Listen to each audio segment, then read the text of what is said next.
All right, so moving on in this journey of discovery relating to manifestation, positivity, negativity, and getting a deeper, hopefully a deeper understanding of our individual selves and the meaning of our existence.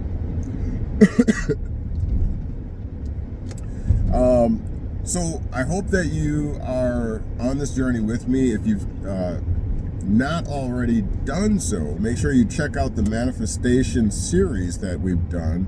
I believe if we include the one here, we'll be on number 5. I believe it is. And hopefully it's enlightening to you, enlightening to you. Hopefully you're getting something from it. Hopefully, most importantly, you're applying the things that you're learning there. And because hopefully you're like me and you want production out of this existence, as opposed to just living mundanely, just the days passing by without making any significant changes or influence in this life. If you find that life is boring, you find that you don't, you have not discovered a purpose, more than likely it's because we ourselves are boring, meaning we're not contributing, we're not being productive. And a lot of times we become so focused on our own selves and our own issues that we forget that there are millions and millions of other people who have problems as well, and each one of us are depending on other people to affect us, whether negatively or positively. We need them both, if you recall and remember. Today, the focus was on positivity and negativity. That's what I think we spoke on that yesterday in the upload. Positive and negative, you need both. You're not living if you are not experiencing both. What do I mean by that? Well, life is experienced through the animus, Latin for animate or animate, spirit. That's what animates a human being. And so it's energy. It's energy. That's what life is. It's energy.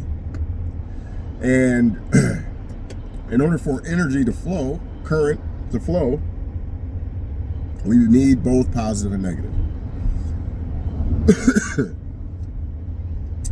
And if you recall and remember that any motor or electrical device requires both a positive and a negative pole in order to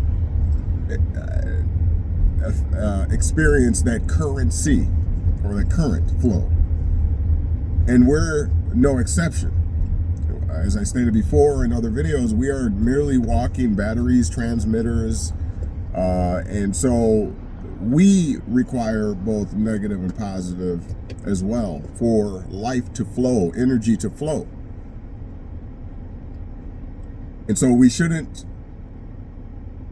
necessarily try to avoid the experience called negative, a negative experience, but we should use it, learn from it, observe it,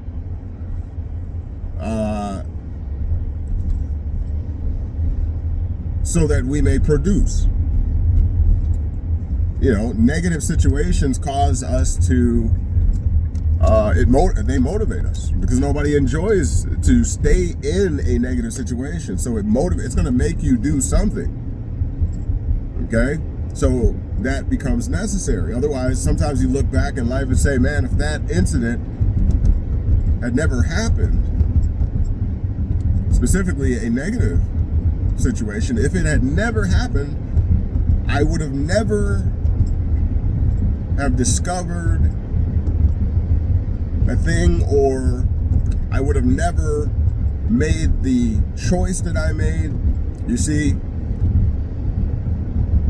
these experiences, these negative and positive situations, they motivate us. They keep us going. This is why they are very important in this thing called life. So again, don't be discouraged by the negative situations. They are very much necessary. They are just as much a part of life, or what we call life, as breathing. Okay? If you think about it, if you've ever had a medical test done on you, like a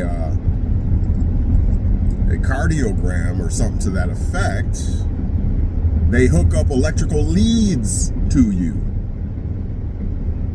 That is an electrical device, a man-made electrical device that runs on positive and negatives, and they read the energy, the frequency, etc., that is given off by your body.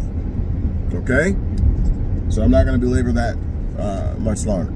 Okay, so, but that's what the focus was today, positive and negative. So I'm going to go forward with this little lesson here, little ride along, little drive along. So I just want to start by making a statement that we have to learn the nature of what is desired before committing to the pursuit of it. So a lot of times we put the cart before the horse. Sometimes we are asking for something that we do not have the appropriate amount of intellect concerning, or intelligence about. Reminds me of, my children.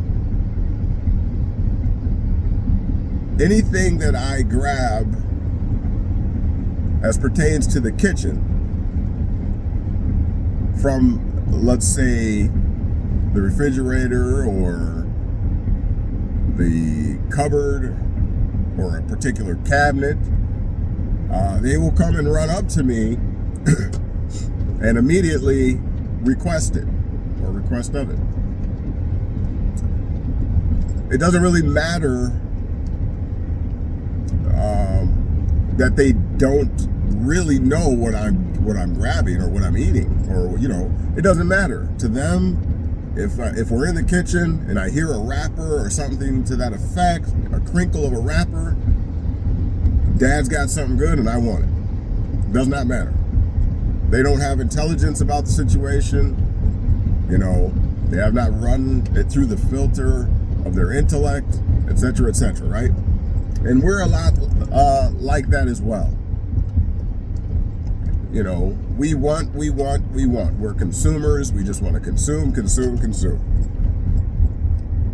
And so we might perceive that someone has a skill or a possession, a product that we, just because they have it, we want it too.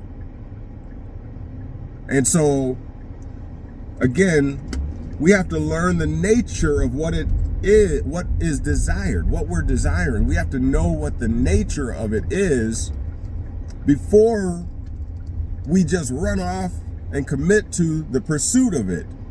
Because some of us don't need the things that we pursue after.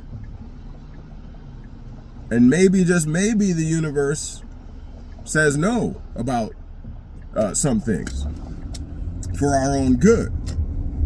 Could you imagine if everything that your child asked for, they got? And so I'm bringing this up because we've been discussing manifestation. And the last thing that I want to do is culture or cultivate an atmosphere of spoiled babies. Kindly and respectfully. Right? Baby, we don't give our children every freaking thing they ask for. And there's a reason for that. It doesn't build good character, does it? Okay, so I want you to be conscious and walk circumspectly when it comes to the issue, the topic of manifestation. Because you don't need everything. Some things will be very bad for you, right? Myself included. And so, once again, how about we figure out the nature of the thing before we commit to pursuing it, so that way we can do the process of elimination and say, you know what, maybe that's not the best for me right now. You know what I mean? Or that's not what I thought it is. See, we're just asking for it. You know, a lot of times in relationships, we're just asking for that individual. We don't know much about that individual, right? We just think we do. We just want, you know, we want what we want. We don't want to be denied. So moving on, I want you to recall and remember steps 1 through 6. Remember in the steps to manifestation, because again, you're supposed to be learning the nature of the thing that you're desiring before you commit to it. So remember, step 1 was to observe that which you're looking to manifest. Observe it. And then wonder about it. These are the 6 steps to manifestation. Get it, grow an interest about it, wonder about it. Number 3, envision it. Okay, envision it. It has to become a vision within you. Number 4 is dream about it.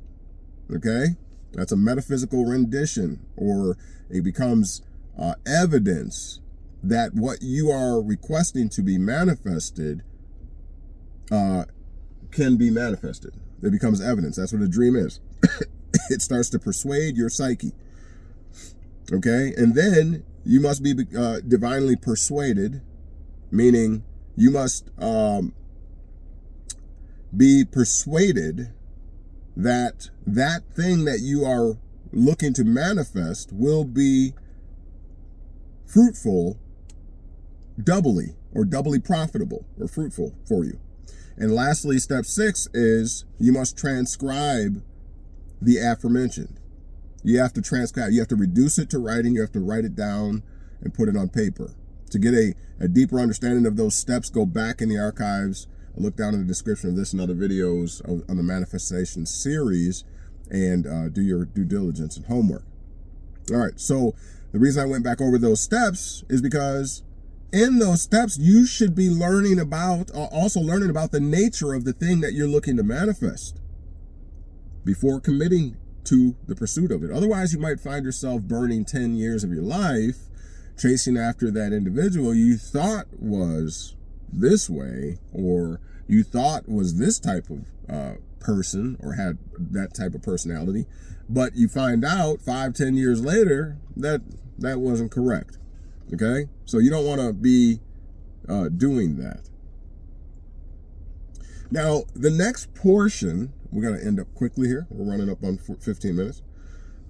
The next portion that we have not discussed, and I'm going to discuss at length in a later video, is once you accomplish those 6 steps, okay, and once you have researched the nature of what it is you are desiring to be manifested, then you start to go into action.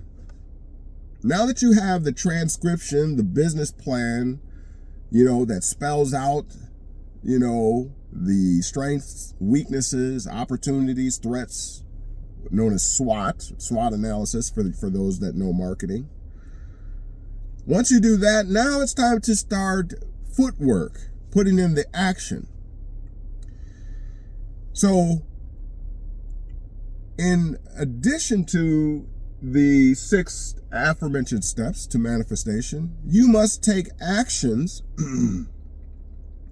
that are in alignment with your faith. That's what divine persuasion, remember that was the 5th step. You have to be divinely persuaded, meaning you have to be persuaded that that manifestation, that item, that thing that you desire will be doubly profitable to you. That's what divine persuasion is, faith. It comes from the Greek word pistis. Go back in the other videos to hear more on that. Okay? You have to take actions now in alignment with your faith, and not only your faith or divine persuasion, but with your words, with your business plan that you transcribed. Once you align those, that's known biblically as due season. And if you know anything about agriculture, due season, it's time to pick the fruit from the tree. The time you've been waiting for. It took 2-3 years for this seed to sprout up into this tree. 2 to 3 years, right? I think I was looking up how long does it take to grow a plum tree. Yeah, it was 2 to 3 years here in the Midwest, at least. 2 to 3 years from seed. So I planted it. Seems like lunacy, right? I'm going to spend this time right now to, pot this seed, crack it open, get the seed out of the husk or whatever it's called. And I'm preparing something that I won't see a return for 2 to 3 years. You see? But I've already observed a plum tree. I've wondered about it. What it would take to create one. I've envisioned the tree in my mind already. I've envisioned it. I've also, I haven't dreamt about it. I'm not going to lie. I haven't dreamt about it yet. But I have daydreams about it. And I'm divinely persuaded that that tree will produce fruit for me, which will, to me, be profitable. To my family, it'll be profitable, right? I plant one seed, I might get hundreds or 100 plums. That's uber profitable. And lastly, you transcribe or write it out, right? Or I might text about it or something to that effect. But I had to take action, and I will have to take more action as I culture that seed, protect that seed, water that seed. I'll have to take action. And those actions must be, again, in alignment with what I'm divinely persuaded about. And in alignment with what I call God's word, or the word of nature, or the law of nature. The law of nature says, give it sun, give it water, oxygen, or give it air, whatever, and protect it. Don't let rocks, don't let things eat at it. That's the law of nature. So that's the word of God. So once I align all that up, right?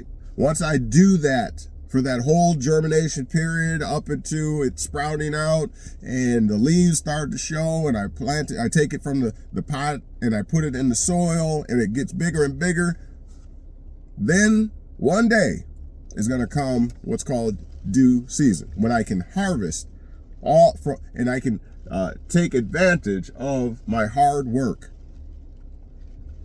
and we can enjoy the fruits of our labor. All right. And so I'm 5 minutes over time, but let me just, in closing, give you the translation. It's kind of, may oversimplify. So here's the translation. We have to physically act out and in a position of agreement as if, one, fully persuaded and convinced that what is desired will be doubly profitable. That's number one. And two, this is how we have to physically act out. After we've done the steps 1 through 6, now it's time to physically act out. Number two, we have to physically act out and in a position of agreement in a position of agreement with your transcription. The God, aka God's word, from step 6 in the process of manifestation. I'll repeat these two one more time. We have to physically act out and in a position of agreement as if, one, fully persuaded and convinced that what is desired will be doubly profitable. And number two, we have to physically act out in a position of agreement with your transcription or the word of God from step 6 of manifestation. What you wrote in your business plan. You have to, and when all of that aligns again, that is known as due season. So in closing, we've learned steps 1 through 6 to manifestation. That's the first part. I call that more of the spiritual application, the metaphysical spiritual application. And then when it's time to act, when it's time to put action behind it, that's more of the physical as opposed to the metaphysical. That's more of the physical, tangible acting out that you have to do. That's why I said you have to physically act out. Okay? All right, so hopefully this helps you. Please go back and watch the other videos so that this will make more sense to you. Don't forget, next week, this is April the 3rd, so next week I will begin my challenge, the life-changing challenge. I put up a video the day I die, because it is going to be a type of death, right? To leave the old me behind and make a physical, emotional, and spiritual change in this guy here. All right? So hopefully you come along with me on that journey. I'll be capturing and videoing it from early a.m. I'm up at 3 a.m. So I'll be capturing it all through the days. And so stay tuned, all right? Because this is going to become a testimony and a witness for you that you too can do it. I'll share some intimate secrets, and it's not secrets, but intimate things about myself, and you can go on this journey with me, all right? All right, we'll talk to you soon. 24, almost 24 minutes. My apologies. I try to keep these at about 15, but we're getting down to the nitty gritty. And so this is very important. And I don't want to cheat you on proper information. All right. So we'll talk to you soon. Peace. Bye.